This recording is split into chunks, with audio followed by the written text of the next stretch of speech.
Hola, ¿qué tal? Muy buenos días, yo soy el doctor Héctor Esquivias, nos encontramos aquí en el Instituto Nacional de Psiquiatría. Vamos a comenzar nuestro programa de videoconferencias 2020 y justo pues esta es nuestra primera videoconferencia. Sin más formalidades, vamos a dar por inaugurado nuestro programa de videoconferencias de este año. Estas videoconferencias son coordinadas en el Departamento de Educación Continua. Nos hemos preguntado cómo nosotros podemos mejorar la atención en salud mental. Y hemos encontrado que el conocimiento es el principio de esta respuesta y estamos convencidos de que la educación continua es la estrategia principal para lograrlo. Por eso nos da mucho gusto poder contactar a todos los profesionales de la salud y de otras disciplinas afines a la salud mental que se han conectado a este programa de videoconferencias el año pasado y esperamos poder contar con su participación durante este 2020. Es muy importante la divulgación del conocimiento a través de estos medios. Ustedes saben y pueden observar ahora de repente que no tenemos todavía el mejor equipo, pero es un esfuerzo por hacer llegar a ustedes información, nuevos conocimientos sobre nuevas intervenciones, sobre nuevos estudios en nuestra disciplina y en nuestro tema. El día de hoy nos acompaña la doctora Patti Campos, que en un momento más les presentaremos, pero vamos a hablar de un tema súper importante, porque estamos hablando de terapias para la ansiedad. Vamos a hablar de cuáles son los modelos vanguardistas y particularmente de las terapias de tercera generación. Está aquí Rocío, ¿qué tal, doctor? Nos ha acompañado ¿Cómo estás? en la conducción de estas videoconferencias el año pasado. Bienvenida, Rocío, muchas gracias por tu colaboración. Gracias, doctor. Pues reiteramos la bienvenida y es un placer compartir con ustedes este espacio de divulgación del conocimiento, como bien lo subraya el doctor. El tema del día de hoy no es menos importante, es acerca de terapias para la ansiedad, ya lo habías también subrayado tu doctor, modelos vanguardistas, y esto es porque, de acuerdo con la Organización Mundial de la Salud, el 28.6% de la población adulta va a presentar al menos un trastorno mental a lo largo de su vida, y entre ellos el 14% lo ocupa la ansiedad. Así que tenemos un tema importante. Algo también que hay que destacar es que hay un 57% de brecha terapéutica. Esto significa que son personas que necesitan tratamiento y no lo tienen respecto de la ansiedad, ¿sí? Para profundizar con estos temas, pues está con nosotros nuestra especialista, doctor. Nos acompaña la doctora Patti Campos. Muchas gracias, doctora Campos, por acompañarnos a este programa de videoconferencias. La doctora Patti Campos es egresada de la licenciatura en Psicología en la UNAM, tiene la maestría en Psicología Clínica y el doctorado en Psicología y Salud. La doctora se encuentra adscrita a servicios clínicos de aquí de este instituto y es ella quien ha trabajado con estos modelos, con biorretroalimentación, con psicofisiología aplicada para intervenciones en trastornos de ansiedad y en otras condiciones de salud mental. Nos da mucho gusto que esté acá. La doctora ha coordinado este curso sobre intervenciones psicoterapéuticas dirigidas a ansiedad desde hace ya algunos años y pues próximamente vamos a tener el primer curso de educación continua de terapias de tercera generación. Ella misma lo coordina ya, reactualizado el formato que ha sido de interés de muchísimos usuarios y de muchísimas personas que ya están preguntando por ese curso. Bienvenida, doctora Campos. Muchas gracias por aceptar la invitación. Claro, con muchísimo gusto y pues agradezco la invitación para poder hablar de este tema que es muy interesante y que nos ocupa el día de hoy. Realmente los trastornos de ansiedad, como bien comentaba hace un momento Chío, ocupan una prevalencia alta no solamente en nuestro país, sino a nivel mundial. Por lo tanto, todas las estrategias de intervención que nosotros podemos tener para trabajar con ello son muy importantes. Entonces, el día de hoy vamos a hablar de las terapias para ansiedad y de algunos modelos vanguardistas.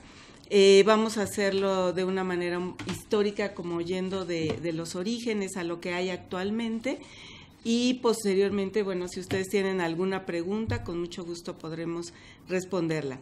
Entonces, iniciando esto, les voy a hablar como de las terapias que hoy día se habla como de la primera, segunda y tercera generación.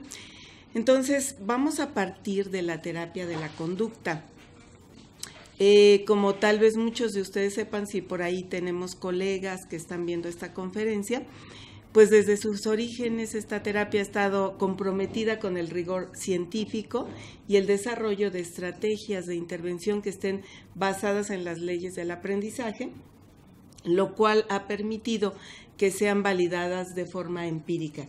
siendo el estudio de la psicología, la conducta, pues en sus inicios la terapia de la conducta intentó trabajar con modelos que pudieran dar cuenta de cómo modificar y controlar la conducta. Entonces esto fue bastante importante. El análisis experimental de la conducta y las aplicaciones derivadas de este análisis fueron el resultado de investigaciones que dieron pie a la terapia conductual. Posteriormente, vamos a ver en la siguiente diapositiva, muy bien, la clasificación de las 3 olas o generaciones en esta terapia de la conducta. Entonces, como les comentaba a ustedes, en la primera generación surge del análisis aplicado de la conducta. Su propósito principal fue romper y superar limitaciones que había, digamos, anteriormente, cuando la psicología estaba más ligada a la filosofía, a tradiciones, digamos, clínicas, al estudio del fenómeno psicológico, que estaban más basadas en el modelo psicoanalítico. Entonces, de ahí surge la necesidad de crear modelos clínicos de intervención en donde la conducta pudiera ser, como les decía, controlada y modificada. Entonces se deja un poco de lado, bajo este esquema, todo lo que tiene que ver como con eventos privados, con el inconsciente, con los recuerdos, los pensamientos, las imágenes, todo lo que hay dentro de la mente, y se trabaja con lo que es observable, con la conducta. Tenemos ahí a nuestros principales exponentes de esta corriente, de esta teoría, que son Watson y Skinner, pero por supuesto hay muchísimos más que dieron una gran aportación y avance a la psicología y al estudio de la conducta. Posteriormente, ¿qué es lo que ocurre? Esto pues fue muy importante y sigue siendo muy importante a la fecha, basarse pues en todas las leyes del aprendizaje.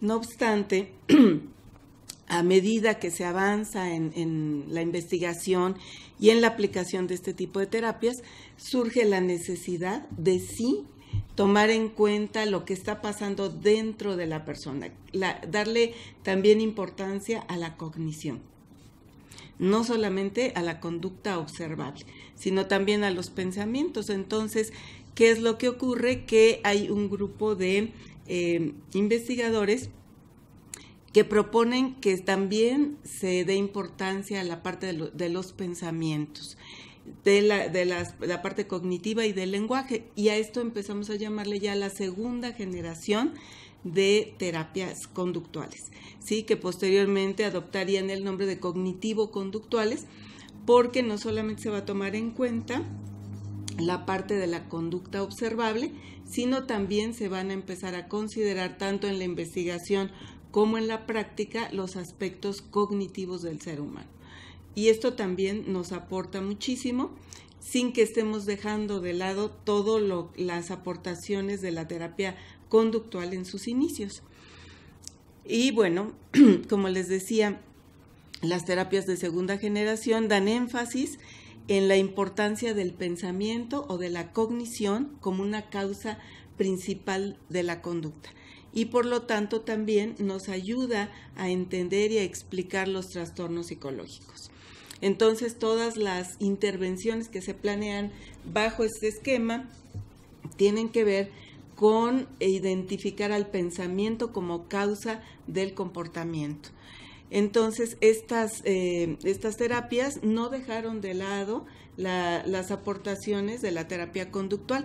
Se mantuvieron las técnicas que estuvieron centradas en las contingencias, en las asociaciones entre estímulos y respuestas, y la metodología científica que nos aporta la terapia de la conducta. Sin embargo, se consideraron a los eventos cognitivos como la causa directa del comportamiento.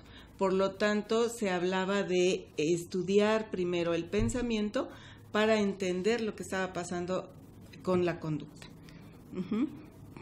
Todo aquello que genere malestar desde este punto de vista o nos produzca dolor emocional. También otra de las posturas teóricas es que ha de ser como eliminado o evitado, enfatizando el empleo de estrategias de control como la eliminación, la supresión, evitación o sustitución de eventos privados. ¿Con qué nos referimos a eventos privados? Pues a lo que son cogniciones, emociones, recuerdos, creencias e incluso sensaciones corporales. Estas terapias de segunda generación, como ustedes habrán escuchado, estuvieron comandadas principalmente por dos grandes teóricos que fueron el doctor Beck y el doctor Ellis.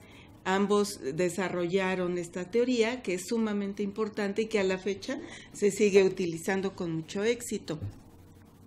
Sin embargo, tenemos aquí a otro autor que a mí me parece también muy importante y muy interesante, el doctor Donald Meichenbaum, quien aporta la terapia de autoinstrucción como una manera también de trabajar con las cogniciones como un elemento muy importante para modificar la conducta y para poder ayudar a las personas que tienen algún trastorno psicológico. Y posteriormente, también surgen limitaciones y críticas ante esta postura y se habla de que no quedaron claros los componentes efectivos dentro del conjunto de intervenciones, ya que se siguieron empleando las estrategias o los procedimientos generados por la terapia conductual, que son las terapias de primera generación.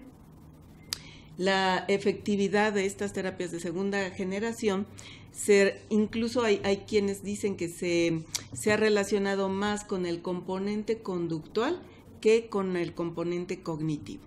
Entonces, se observó en diferentes investigaciones incluso algunos efectos paradójicos con el empleo de técnicas para el control, la reducción o la eliminación de eventos privados no deseados. Y de esto vamos a hablar un poquito más adelante porque es algo muy interesante, ¿no? En realidad, aunque algunas de las estrategias ya en la práctica clínica nos pueden conducir hacia esta evitación, o no evitación, sino eliminación o reducción del malestar emocional, vamos a ver que en realidad, esto no se suprime del todo, ni es el objetivo. Pero estas fueron algunas de las críticas que se hicieron a la terapia cognitivo-conductual o terapias de segunda generación.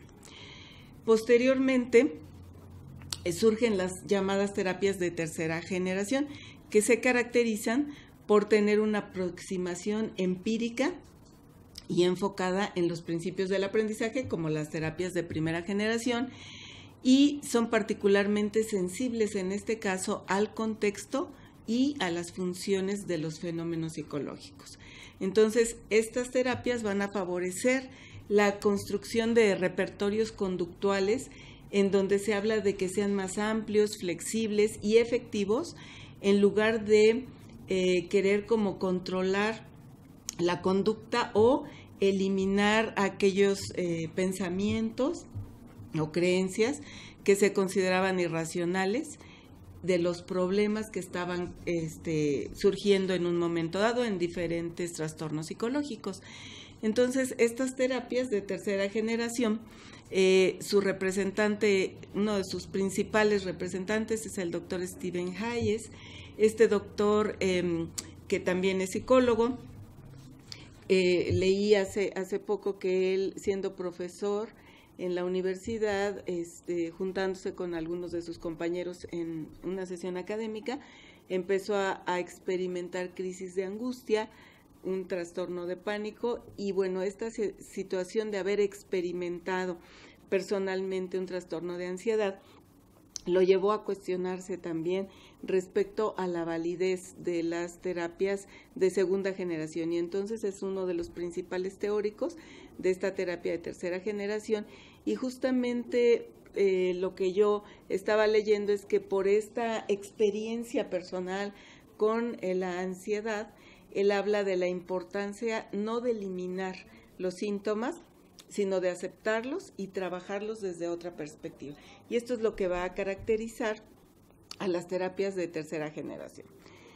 Entonces, estas terapias abandonan el compromiso de utilizar de manera exclusiva cambios de primer orden. Esto implica cambios en la conducta observable solamente. son más contextualistas, utilizan estrategias de cambio que son más experimentales por la persona, en lugar de emplear principalmente estrategias de cambio de primer orden, en donde estaríamos hablando únicamente de la conducta. También otra de sus aportaciones es que amplían y modifican de forma considerable el objetivo a tratar o a modificar. ¿Por qué? Porque aquí hay una premisa que es muy interesante. Cuando hablamos de que en un momento dado un pensamiento, vamos a decir una persona con trastorno de pánico, como lo vivió Hayes, si en un momento dado se le dice tus pensamientos respecto al temor que tienes de que se presenten estas crisis son irracionales, por lo tanto hay que modificarlos, hay que cambiarlos, hay que suprimirlos. Lo que ocurre, que esta es otra de las críticas a la terapia de segunda generación o cognitivo-conductual, es que mientras más queremos controlar algo, menos lo controlamos, ¿no? Entonces los intentos de control se convierten en parte del problema. Y esto es algo muy interesante que también aborda, por ejemplo, la teoría breve estratégica, que es otra de las terapias muy interesantes con las que vamos a contar en nuestro curso con un ponente experto y uno de los principales exponentes de esta terapia, que es el doctor Giorgio Nardone, y que bueno, es algo muy muy importante, ¿no? Entonces, mientras más quiero controlar, menos controlo esto. Entonces, esto iba, digamos, de alguna forma en contra del control rígido de del análisis experimental de la conducta y de las terapias conductuales de primera generación, y también, digamos que en oposición a las terapias de segunda generación, en donde se da sí énfasis al pensamiento, pero también la intervención va mucho a modificar la manera en la que se piensa. Entonces, la filosofía contextualista, que es la que caracteriza a las terapias de tercera generación, más bien se focaliza en un evento de una manera holística. En este caso, se es más sensible al papel del contexto para la comprensión y análisis de la naturaleza y función de un determinado evento. Se enfatiza el criterio pragmático de verdad y se especifican las metas u objetivos científicos que son aplicables bajo dicho criterio. Esto es, no se deja de lado la parte del estudio científico de la conducta, pero se van añadiendo elementos, y esto creo que es muy importante. Ahora bien, aquí les presento, un esquema acerca de las terapias de la tercera ola o tercera generación. Como pueden ver en este esquema, tenemos diferentes terapias, no solamente una, ¿no? Tenemos, por ejemplo, terapias basadas en mindfulness o atención plena, en donde vamos a encontrarnos terapia de mindfulness para reducción del estrés. Hay estrategias muy específicas.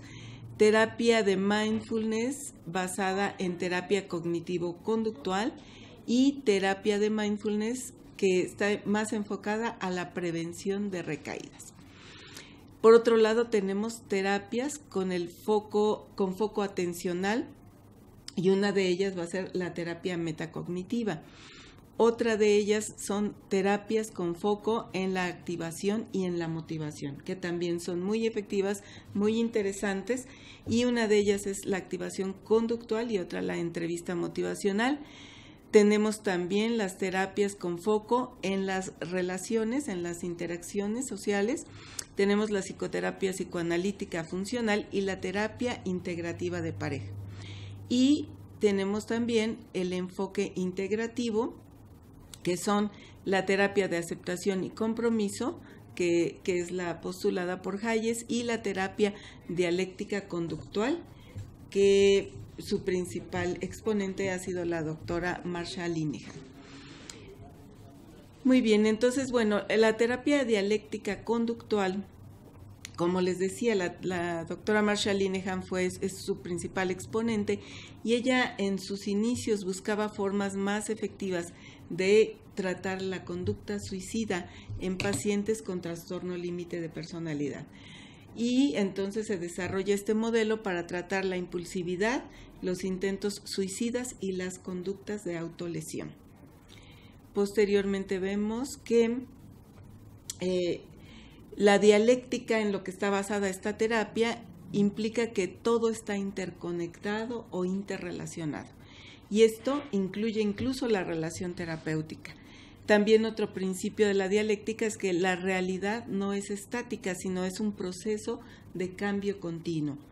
Y la verdad siempre está evolucionando. Se puede encontrar integrando o sintetizando diferentes puntos de vista, incluso opuestos. De ahí esta parte dialéctica.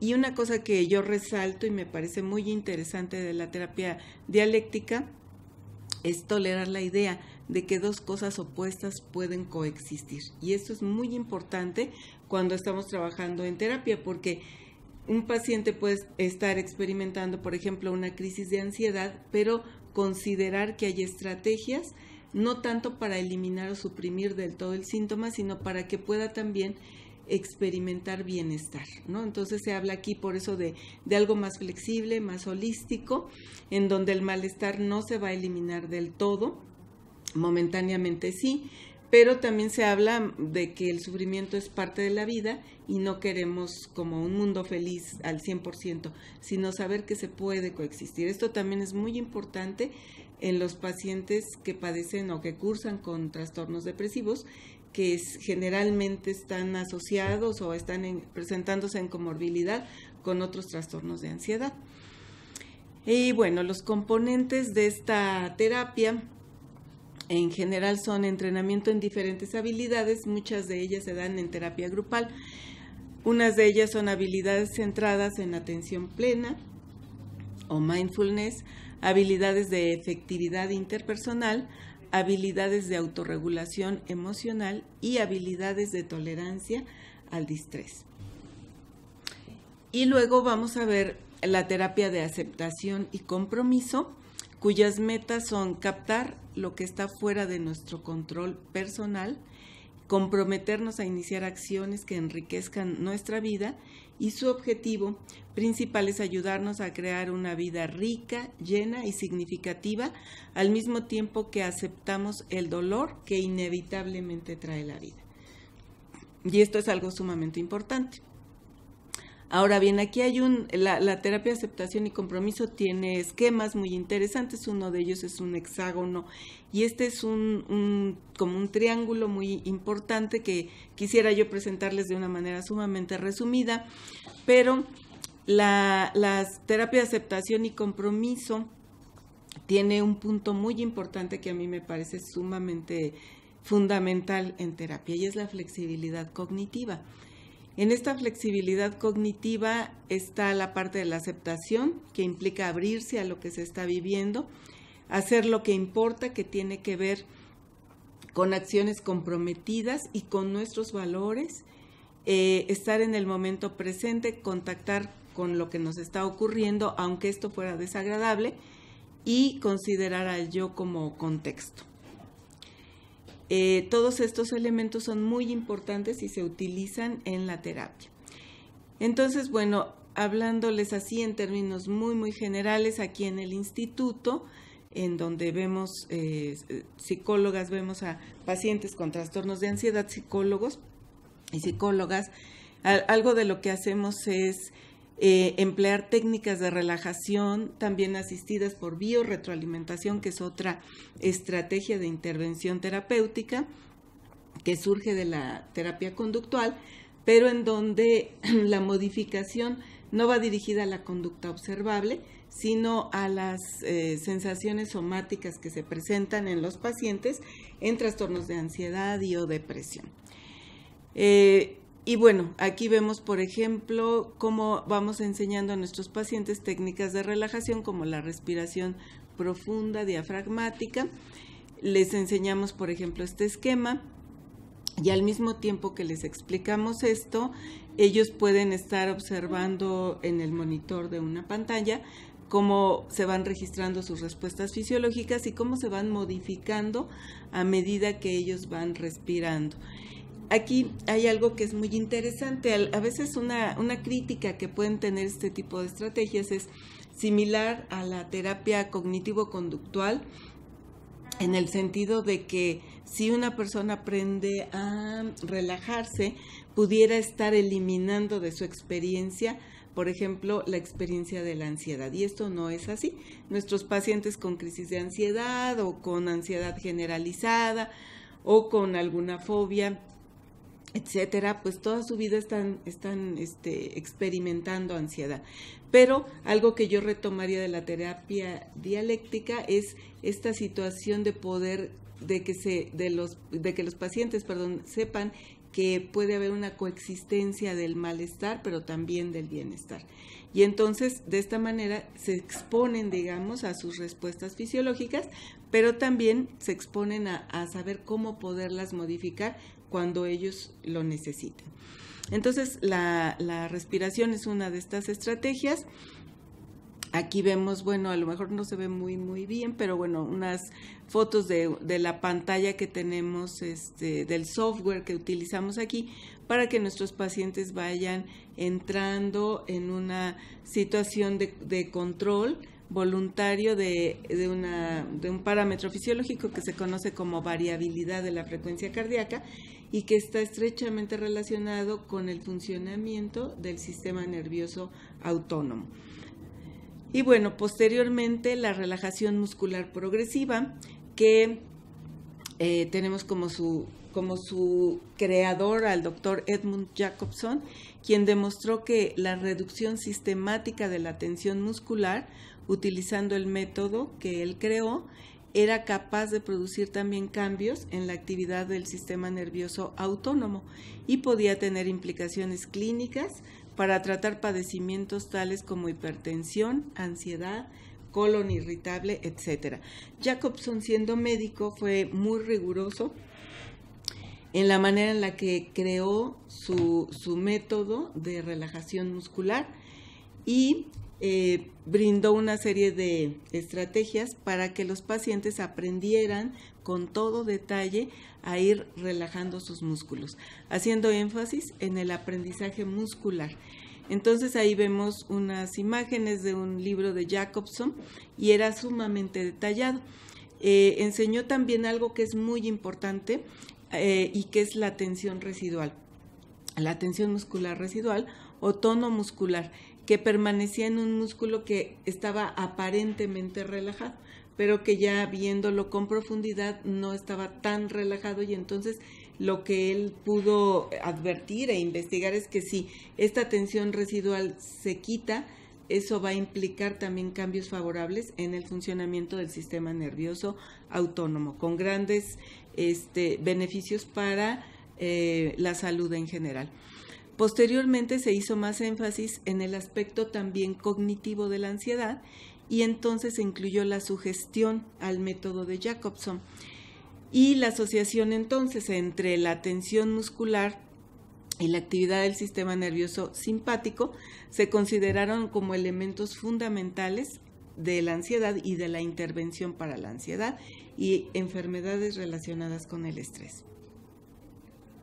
Y bueno, aquí también vemos algunas imágenes de los programas que tenemos de software para que los pacientes vayan aprendiendo a detectar su tensión muscular y también a relajarse. Y posteriormente también surge otra técnica que utilizamos aquí muchísimo, que es el entrenamiento autogénico. Es un enfoque que está derivado de la autohipnosis o lo que llamaríamos ahora como autosugestión. Tiene su origen en los años 30, cuando Johann Schultz, también médico igual que Jacobson, descubrió que algunos de sus pacientes habían aprendido a situarse como en un leve trance que nadie les inducía cuando se concentraban en imágenes de pesadez y calor. Más interesante aún era el hecho de que parecían haberse beneficiado en términos de la salud mental, no solamente de la salud física. Entonces Schultz llamó a esta forma de foco de atención en las imágenes como un trance autogenerado. De ahí el nombre de autogénico. Y entonces procedió a desarrollar una terapia basada en él. El objetivo de este procedimiento es el logro de este estado autogénico mediante la repetición de una serie de frases que ya están estandarizadas. Estas frases, mediante su visualización y autosugestión, crean lo que se llamó un cambio autogénico. Esto es un cambio del participante alejándolo del estado estresado en dirección a un estado autogénico. Entonces yo insisto mucho, aquí no es tanto la supresión del malestar, sino la coexistencia a lo largo de la vida de momentos de tensión, de momentos de dolor físico, de dolor emocional, pero también de momentos de relajación y bienestar que nosotros mismos podemos provocar o producir. Y aquí hablamos de la autorregulación. Bueno, aquí está Johann Schultz y algunas de las frases que se utilizan, y nosotros generalmente les proporcionamos a nuestros pacientes grabaciones hechas con las voces de los terapeutas para que ellos puedan practicar en casa. Todas estas estrategias les van sirviendo mucho, y estamos hablando aquí de modificación de conducta, modificación de sensaciones corporales y modificación también de cogniciones. Bueno, aquí también no se ve muy bien, pero bueno, son pantallas que nos muestran cambios en estas respuestas y que los pacientes pueden ver en un software cuando se lleva a cabo un registro psicofisiológico. Bueno, otra de las estrategias que nosotros empleamos con nuestros pacientes y que también es muy importante, como les decía, esto tomado de la terapia de aceptación y compromiso, es la flexibilidad cognitiva. Yo creo que cualquier aproximación terapéutica, si es exitosa y no cuestiono el origen teórico, ni mucho menos de los diferentes modelos terapéuticos que existen, yo creo que cualquier tipo de terapia es válida, pero que nos debe llevar a esto, a la flexibilidad cognitiva. Entonces nosotros les damos a nuestros pacientes también mucho material. Hablamos, por ejemplo, de este principio de evaluación negativa que solemos tener cuando estamos en un estado de ansiedad, de depresión, incluso de enojo. Esta evaluación negativa, que es un factor cognitivo, nos lleva a generalmente a hacer predicciones negativas sobre nuestro futuro, a subestimar nuestra habilidad para afrontar situaciones difíciles, a enfocarnos en lo negativo, ignorando aspectos diversos de una situación, a hacer atribuciones negativas sobre nosotros en relación a cómo nos estamos interactuando con los demás, y a pensar en términos de debería.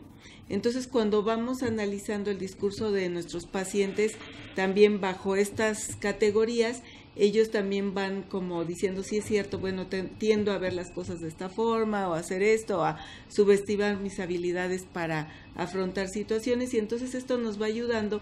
Justamente, si se fijan en lo que les comentábamos antes, nuestra primera forma de intervención es para crear o favorecer una flexibilidad en las respuestas fisiológicas, que es muy importante, pero también debe haber una flexibilidad en la forma de pensar. Entonces, por eso utilizamos mucho esta técnica de la flexibilidad cognitiva, que es parte de la terapia de aceptación y compromiso. También hacemos algunos ejercicios de atención plena y conciencia emocional, o mindfulness. Bueno, hay ejercicios que son muy sencillos, que los pacientes pueden llevar a cabo fácilmente en casa y se van comprometiendo con ello. Esto es como un paquete de intervención que generalmente utilizamos para nuestros pacientes con trastornos de ansiedad, y hace poco me decía una señora que ella en vacaciones aprovechó para incluso inscribirse en un curso de mindfulness y capacitarse mucho más en todo esto. Entonces esto va creando también motivación y compromiso en los pacientes en su propia recuperación. Otra de las técnicas que utilizamos es la clarificación de valores. Esto es importante porque como nos señala la terapia de aceptación y compromiso, si nosotros nos vamos a comprometer con una modificación de nuestra conducta, es importante que tengamos claros cuáles son nuestros valores, qué es lo más importante para nosotros. A veces podemos decir es la salud, pero quizás no estoy haciendo nada por mejorar mi salud, o es no sé, mi educación o superación personal, pero he dejado de lado capacitarme o hacer cosas que estén relacionadas con ese valor, o la familia, etcétera. Entonces también sirve mucho para esta parte de comprometerse al cambio, tener una clarificación de valores. Bueno, pues estas son algunas de las estrategias que utilizamos aquí en el instituto y que tienen que ver con diferentes estrategias de intervención. Y bueno, pues estamos abiertos a cualquier pregunta o comentario que ustedes quieran hacernos. Gracias. De acuerdo, doctora Campos, muchas gracias por su presentación. Los invito a todos, a toda la audiencia que se ha conectado a esta videoconferencia a enviar sus preguntas. Ya conocen ustedes la dinámica que hemos mantenido desde el año pasado. Disponemos de 5 minutos para que envíen sus preguntas. Todas las preguntas que nos envíen en los siguientes 5 minutos tendremos oportunidad de responderlas aquí con la doctora invitada del programa. Y bueno, ustedes pueden enviar sus preguntas a partir de este momento. Sí. Muchísimas gracias por la presentación. En lo que vemos... Ok, muy bien. Esperamos entonces sus preguntas a través del chat. Y bueno, en tanto envían las preguntas, no sé, Rocío, si tú tengas algún comentario ahora. Así es. Sí, doctor, bueno, ya nos comentaba la doctora Patti, hay 3 generaciones en estas terapias para abordar la ansiedad. En el caso del personal de salud, ¿qué puede hacer si sabemos pues que la ansiedad es comórbida? ¿Sí? Llega una ansiedad con depresión, ¿qué atendemos primero como profesionales de la salud? Claro, bueno, es muy importante, por ejemplo, aquí en el instituto, que se haga una valoración por un experto, en este caso un médico psiquiatra, y en las evaluaciones pues se ve qué es lo que está predominando, si son síntomas de depresión o síntomas de ansiedad. Dependiendo de eso, bueno, hay un tratamiento farmacológico que sí nosotros recomendamos siempre que se tenga, tanto la valoración psiquiátrica como el tratamiento farmacológico, y posteriormente ya se van viendo elementos residuales que llamamos, después de, o a pesar, digamos, de estar tomando el medicamento, o además de, no tanto a pesar de, sino además de, y que se van a trabajar ya en terapia. Entonces, en realidad, si ustedes se fijan, tanto los factores cognitivos como fisiológicos y emocionales van a estar presentes tanto en la depresión como en la ansiedad. Lo que variaría sería qué estrategias utilizamos dependiendo qué es lo que nuestro paciente solicite en ese momento, ¿no? Como que sea lo más urgente a resolver en ese momento. Perfecto, y tocas un punto importante, doctora, sí, porque nos comentas que se define qué terapia sería la adecuada para el paciente. Entonces, esto significa que se tiene que hacer en el diagnóstico esta identificación de cuál sería la mejor propuesta, o qué le recomendarías tú a los profesionales. Digamos, como las mejores propuestas, y más que hablar ahorita de técnicas específicas, hablaría en la terapia en general, cualquier aproximación psicoterapéutica.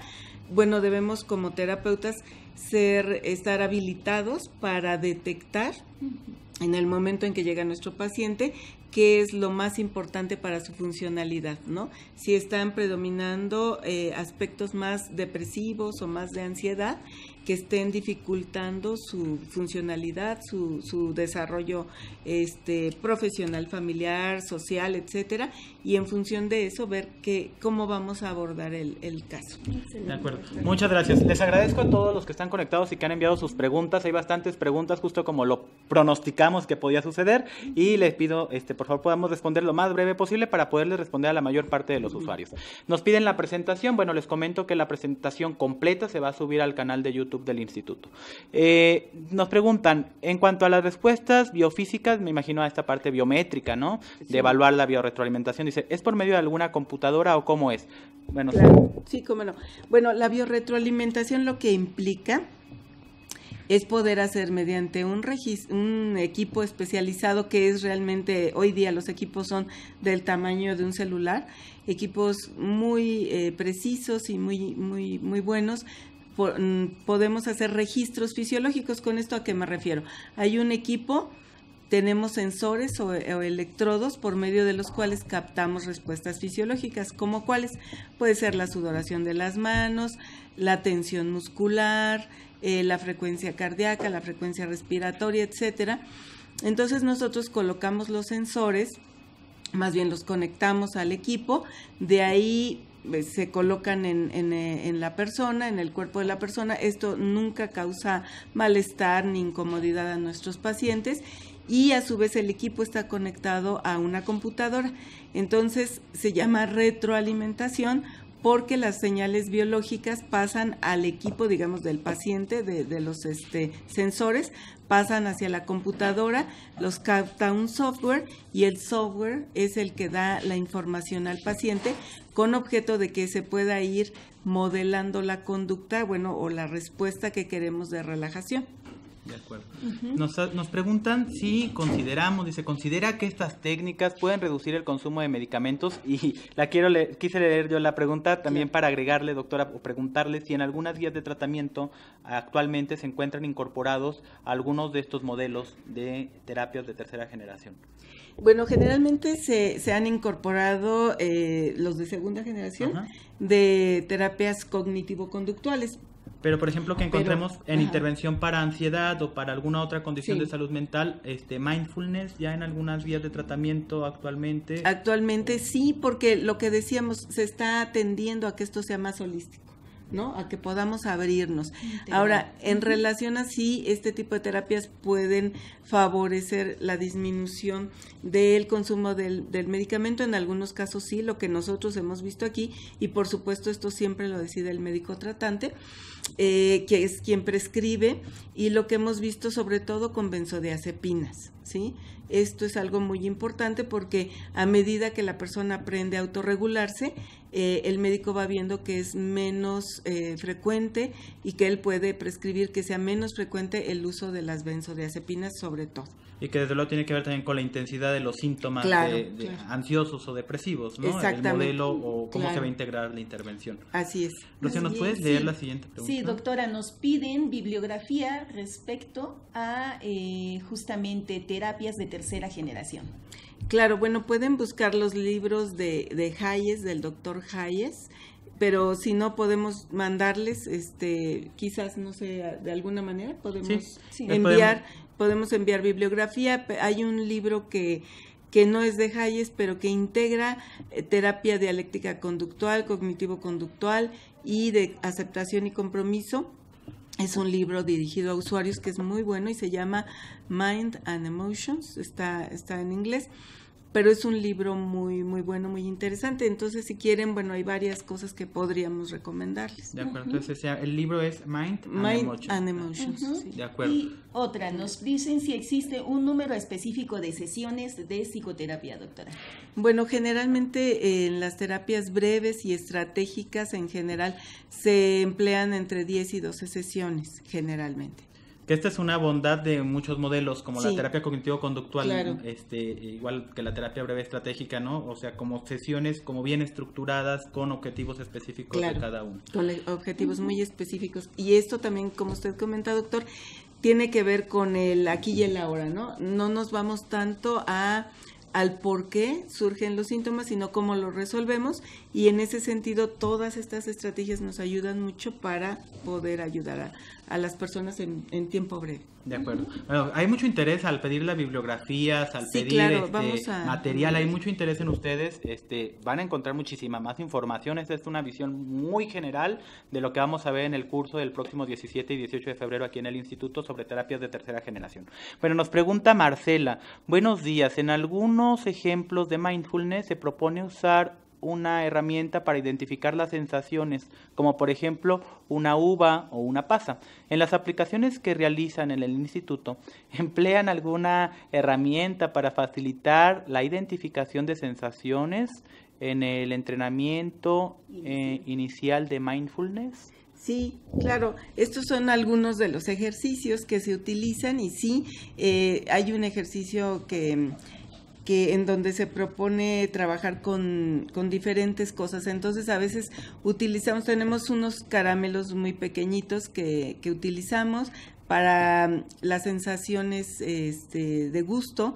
Tenemos algún aroma, alguna textura, algo que ver, algo que escuchar, y es uno de los ejercicios que hacemos. De acuerdo.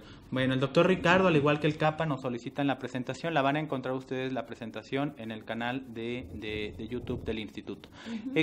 Nos preguntan si existe un directorio de profesionales que trabajan las terapias de tercera generación en la República Mexicana.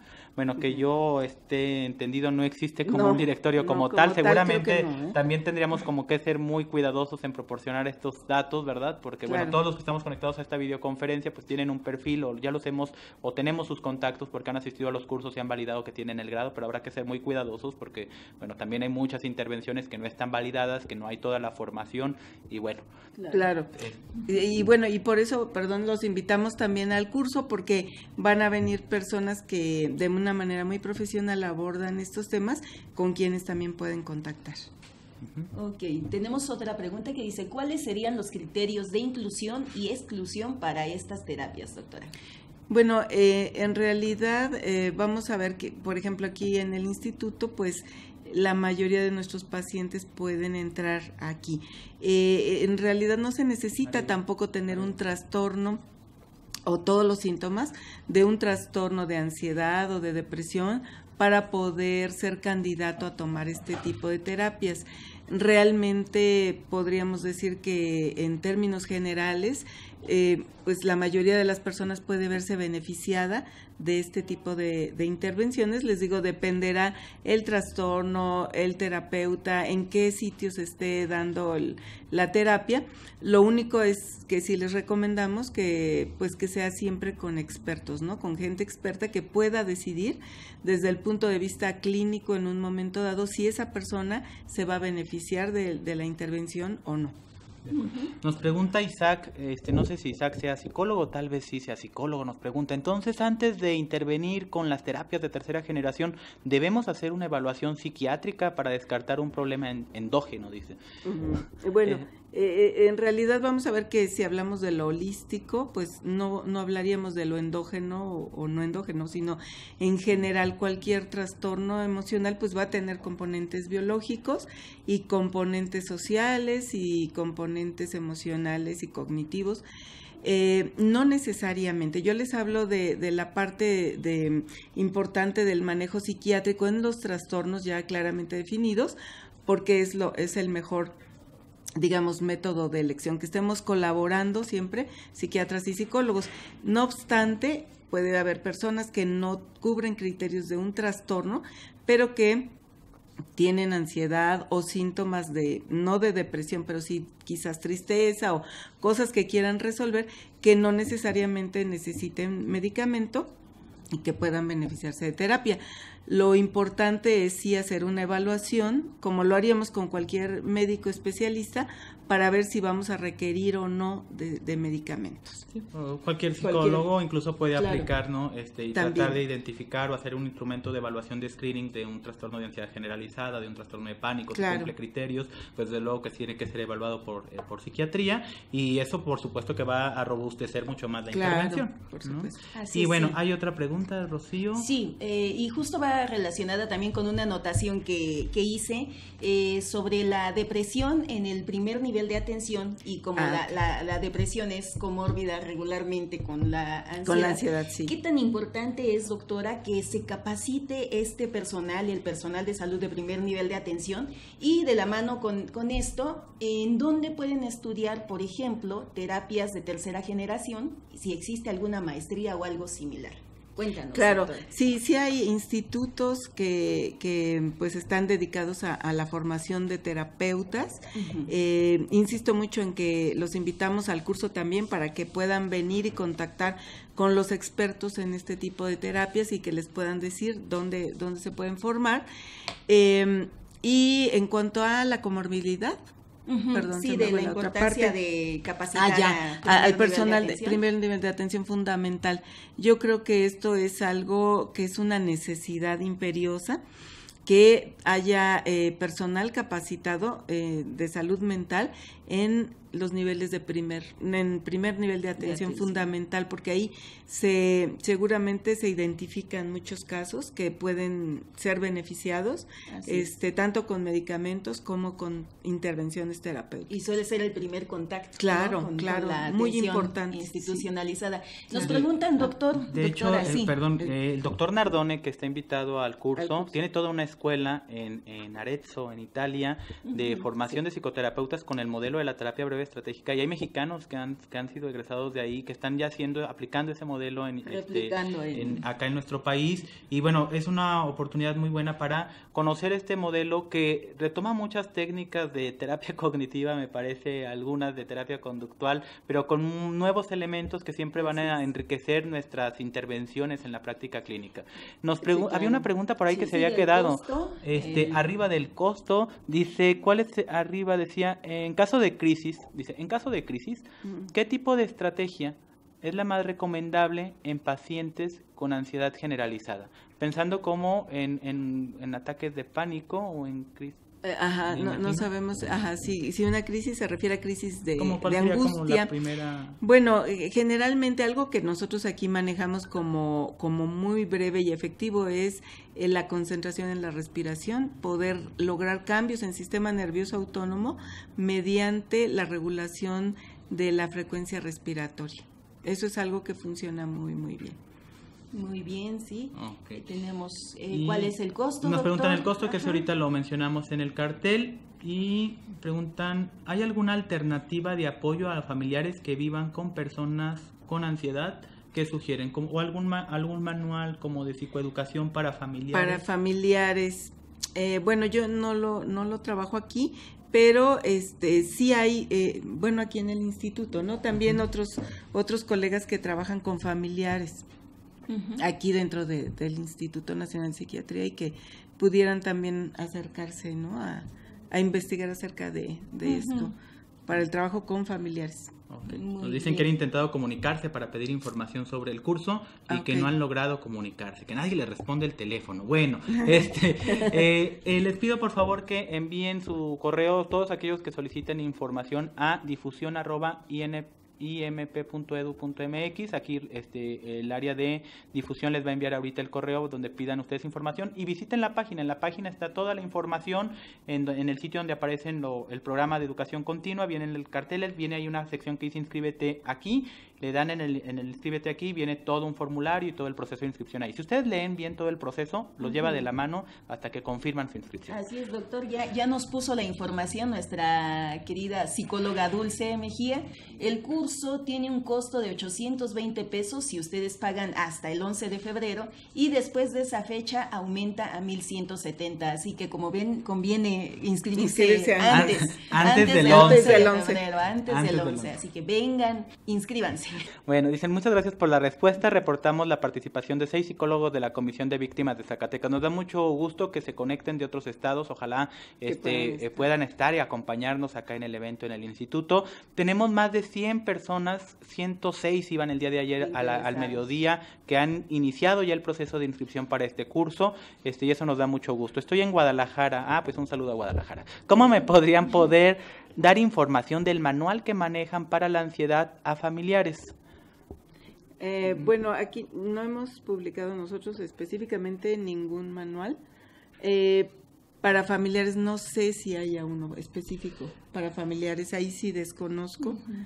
Desconozco realmente, digamos, yo estoy en la práctica clínica con los pacientes, pero no he... Como de psicoeducación para familiares como difícil. Hay biblioterapia de apoyo, por ejemplo, para pacientes, ¿no? Con estos modelos como sí, incluso hay unos libros muy buenos, pero están en inglés, pero si a alguien le interesa, hay uno que es justamente cómo vivir con alguien con ansiedad generalizada o cómo vivir con alguien con trastorno de pánico, y da pues algunas sugerencias. Es interesante, si a alguien le interesa lo podemos también Entonces recomendar. Los dos textos que ha recomendado la doctora, el de Mind and Emotions, y otro, le agradecemos si usted nos envía los datos de la referencia bibliográfica para podérselas enviar a todos a sus correos. Así es, doctor, las sedes y los números de Les agradecemos a todos. Creo que ya han concluido los 5 minutos de las preguntas. Creo que hasta nos prolongamos.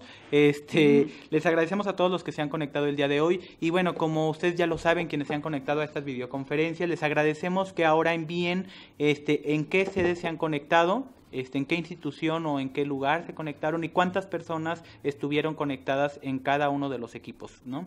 Esto nos ayuda a poder medir el alcance de esta videoconferencia y poder continuar pues con esta actividad que hemos emprendido ya desde hace varios años acá en el instituto y que nos da mucho gusto porque cada vez hay más personas o más sitios conectados, ¿de acuerdo? Y bueno, nos pasa por favor, René, la presentación. Ustedes envíennos por favor los datos de cuántas personas estuvieron conectadas y les queremos presentar ahora. Hemos cambiado el proceso para inscribirse a los cursos, Rocío. Tenemos un proceso más sencillo, tenemos un proceso más rápido, más ágil. Teníamos un problema de repente con el proceso de inscripción, lo hemos simplificado. Únicamente hay 3 pasos. Tú entras al cartel, dice ahí, inscríbete aquí, das clic ahí y se va a abrir un formulario. Usted llena todos los datos del formulario donde le preguntan, vienen algunos datos personales, vienen su nombre, viene el perfil, qué grado académico tiene y demás, le piden también su número de cédula, envían ese formulario. Así es. Y ustedes tienen que esperar a que les respondan en su correo que han validado sus datos, que cumplen con el perfil para la persona que está dirigida al curso, que eso cuidamos mucho, que estén dirigidos siempre a personal de salud mental, y una vez que validan los datos reciben ustedes este correo donde les proporcionan un link a otro formulario donde tienen que subir los datos bancarios o la exención de pago o el patrocinio si es que cuentan con él, luego validan el pago y un tercer correo de confirmación. Entonces apenas son 3 pasos: el formulario de datos generales, enviar los datos de bancarios o de exención de pago y el correo de confirmación. Ya no tienen que enviar escaneado la cédula, el título, porque luego casi teníamos que ir a quitarlo del marco que teníamos del título. Ya este proceso no lo vamos a hacer así. Ahora ustedes escriben su número de cédula en el formulario, nosotros validamos con una base de cédulas, y pues esto para agilizar el proceso de inscripción a los cursos, ¿de acuerdo? Y tienen ustedes en la siguiente diapositiva el cartel del curso, terapias de tercera generación para los trastornos de ansiedad hacia nuevos horizontes terapéuticos. Me da muchísimo gusto la participación de la doctora Pati Campos. Creo que nos ayuda a tener una visión muy holística y de poder integrar realmente como toda la línea de de estas terapias, ¿no? De cómo cada vez han ido complementando y agregando nuevos elementos. Creo que será súper interesante. No sé si desea agregar algo más. Bueno, pues invitarlos también a algo que ya no hice tanto énfasis, pero que sí se va a hacer en nuestro curso, el invitado, el doctor Giorgio Nardone, que como bien decía el doctor Esquivias, también en México está Liliana Velarde, que es una de sus principales alumnas del doctor Nardone, que ha estudiado en Italia con él y que tiene un instituto en donde da cursos pues muy frecuentemente para preparar a los terapeutas o capacitar en esta importante terapia o forma de aproximación. Va a ser muy muy interesante, entonces pues ojalá que puedan asistir. De acuerdo, pues los esperamos ahí. Por lo menos ahora tenemos bastantes personas interesadas. Háganlo antes del día 11 de febrero, que formalicen todo su proceso de inscripción para que garanticen un espacio en el auditorio. ¿De acuerdo? Y bueno, tenemos otros cursos, Rocío. Así es. Este es el programa del curso, de este 17 y 18 de febrero. Ustedes pueden ver cómo se están integrando protocolos específicos de terapia breve para trastorno de pánico, para fobias hipocondríacas, por ejemplo, un protocolo de terapia breve para algunas fobias específicas y bueno, algunos otros modelos de terapias de tercera generación como mindfulness. Está el doctor Arango dentro del programa también, que va a hablar de apego y ansiedad, que es uno de los especialistas de este instituto en psicoterapia. Y bueno, es un programa que está formidable, está muy interesante, muy nutrido, y en 2 días únicamente vamos a condensar como todos estos temas. Y bueno, este es un curso únicamente del instituto, se les otorgará su constancia al final del mismo. Sí, tenemos otros eventos también, doctor, el curso de diagnóstico y tratamiento de los trastornos del espectro autista a lo largo de la vida del 17 al 19 de marzo y El curso de Manejo Integral de la Depresión en el Transcurso de la Vida es un curso de actualización para profesionales que se encuentran en el primer nivel de atención y que se impartirá a mediados del mes de abril. Así es, doctor. Son nuestros próximos eventos. Y la siguiente videoconferencia el día 12 de febrero. Muy ad hoc al 14 de febrero. Así es, amor y desamor. Hay que enterarnos que no solo se enamora el corazón, es más, no se enamora el corazón, se enamora el cerebro. Ya lo verán el próximo 12 de febrero. Y del conocimiento. Bueno, muy bien. Pues muchas gracias a todos por conectarse. Los esperamos el día 12 de febrero en nuestra próxima videoconferencia. Los esperamos en el curso a todos aquellos que estén interesados. Si tienen algún problema con sus correos, les pido si no les responden los correos y demás, pueden contactarme. Mi correo es doctor, la palabra doctor completo, D-O-C-T-O-R, y luego mi primer apellido es Esquivias, E-S-Q-U, y latina B de vaca y latina A-S. Doctor Esquivias, todo pegado sin espacios, @imp.edu.mx. Si tienen alguna duda sobre el proceso de inscripción o sobre algún curso o alguna actividad de educación continua. Muchas gracias por acompañarnos, gracias, doctora Campos. Muchas gracias, Rocío. Nos vemos entonces el día 12 de febrero. Hasta la próxima. Muchas gracias.